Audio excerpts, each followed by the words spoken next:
The following presentation is brought to you by Discovery Channel School, a leading provider of quality educational resources that help teachers bring the world to their students.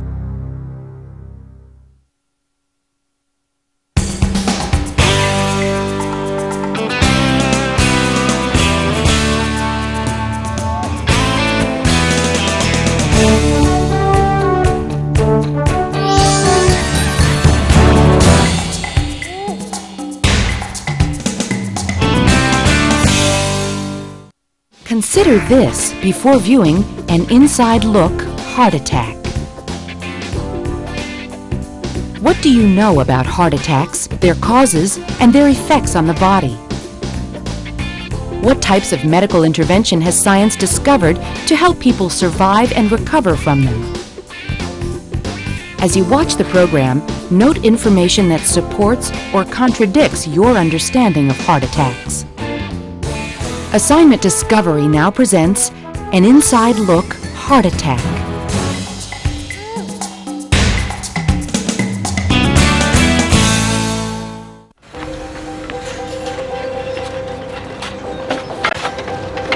We replace the whole lot. Just get them off as quick as you can. It's falling off, John. The wood they use is completely useless. Well, that's why they brought us in. Do the job properly this time. John Palmer's having a bad day. It's going to get much worse. That wall's in the wrong place. We'll have to take it down and start again. Be right down. Okay. You take care up there, Marcos.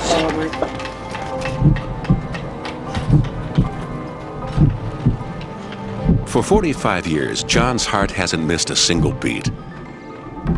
But today, it's going to let him down, with dire consequences for his entire body.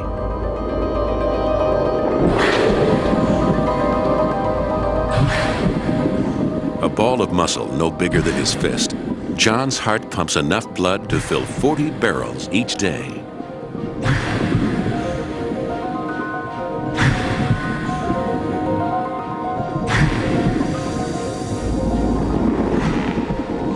Inside its chambers, red blood cells saturated with oxygen are sucked in and pumped out with amazing force. They are propelled into a network of blood vessels 75,000 miles long, which supplies oxygen to every organ and muscle in John's body. John's heart doesn't just supply oxygen to other organs, it also supplies itself. Clinging to its surface are narrow blood vessels, coronary arteries, which feed the heart's own muscular walls.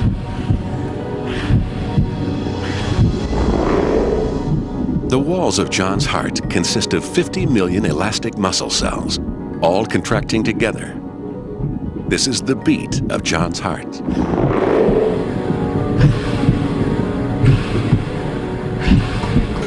John, when you got a moment?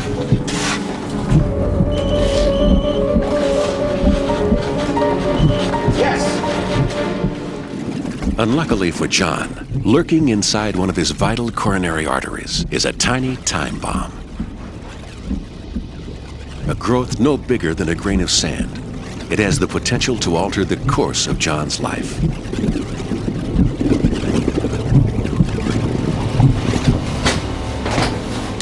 There you go. Just a job. Came free with our order. Looks a bit like Kenny, don't you think?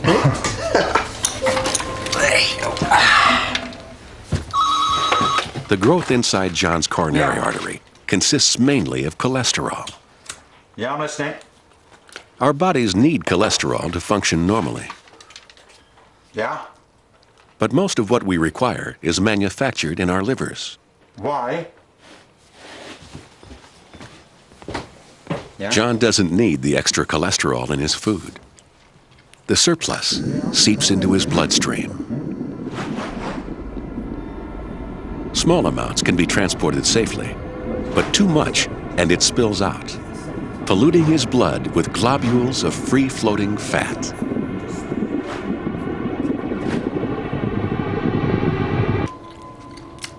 Yeah, go on then.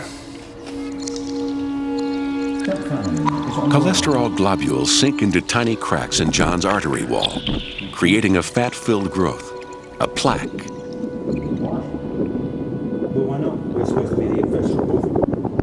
Over the years, it bulges up and out into the artery. Slowly but surely, it begins to reduce the free flow of John's blood. Why? All of us have some plaques in our arteries, but John has many more than most men his age. Is it on the lorry? Is it on the lorry? The inner walls of his coronary arteries are riddled with plaques. Blood is being squeezed through vessels which are half the width they ought to be. 45 years of cholesterol buildup lurks beneath a thin and fragile membrane. It can't be delivered till when?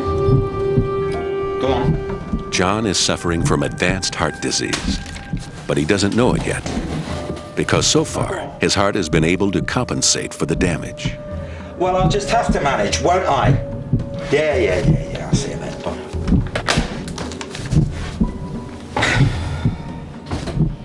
Only a week ago, a patch of his heart muscle became starved of oxygen. The gray muscle cells sent a distress signal to nearby coronary arteries. New blood vessels began to grow, a natural heart bypass, bringing a fresh supply of oxygen to the starving cells.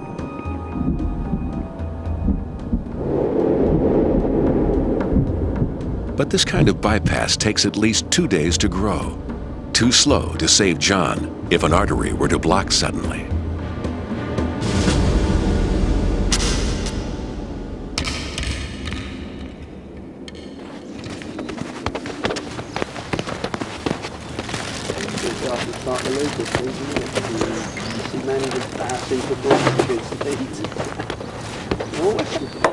If anything else goes wrong today. Pete, give us a cigarette, will you?